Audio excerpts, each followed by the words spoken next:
en diferentes reinos.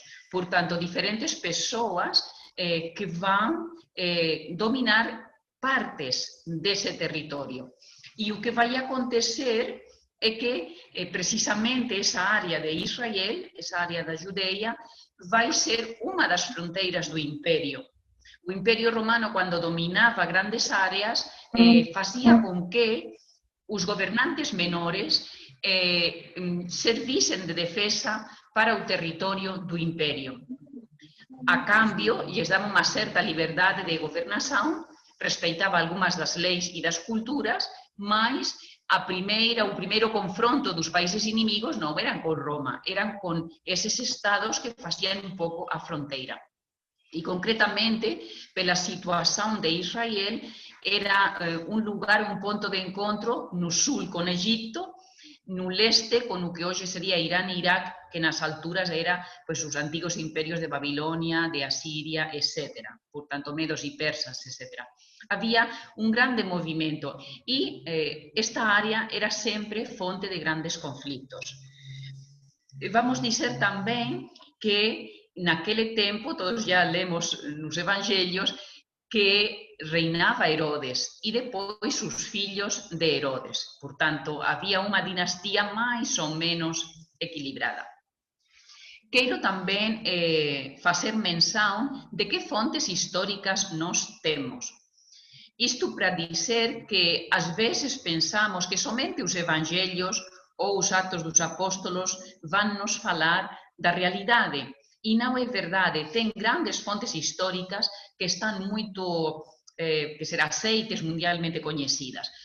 Vamos falar primeiro da tradição hebreia dos historiadores de origem judeia, e concretamente de Josefo bar Matias, Flávio Josefo, e depois de Filón de Alexandria.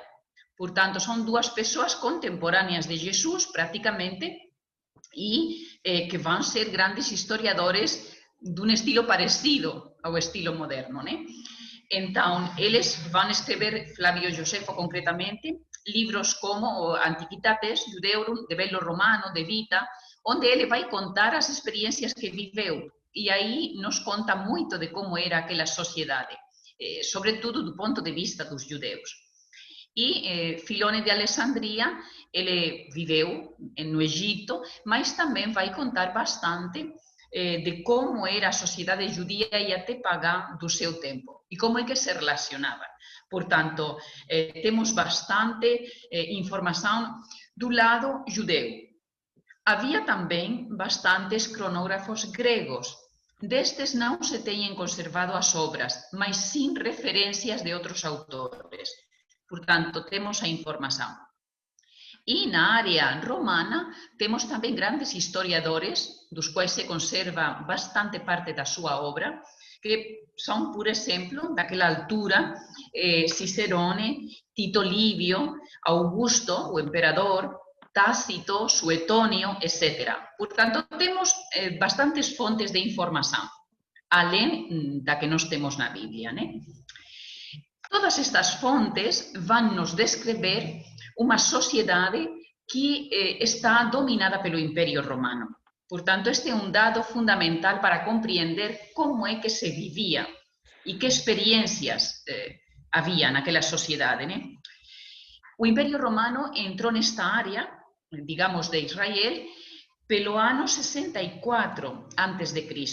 Foi Pompeio que conquistou aquela área, naquela dinâmica de estender-se pelo que hoje seria Turquia, esta faixa de Ásia Menor e o Egito. Portanto, o Império Romano foi se estendendo todo ao redor do Mediterrâneo.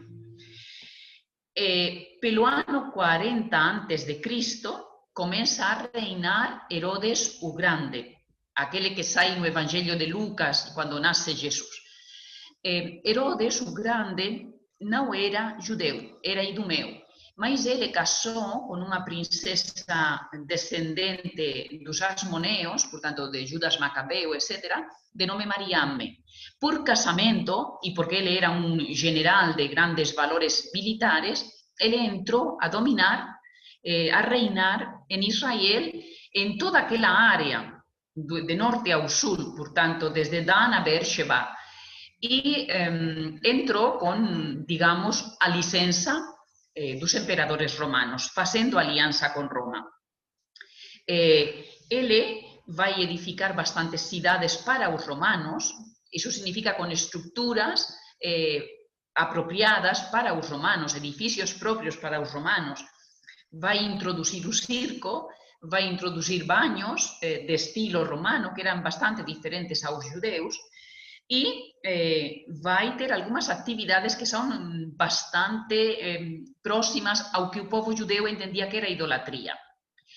Ele non foi mal gobernante, mas foi bastante vingativo, tiña un ciúme moito grande do seu poder e foi terrível, moito violento, ao ponto de matar a primeira esposa e varios dos seus fillos porque pensaban que ia lle tirar o poder, né? De modos que na sociedade judea, seja na Galileia que na Judeia,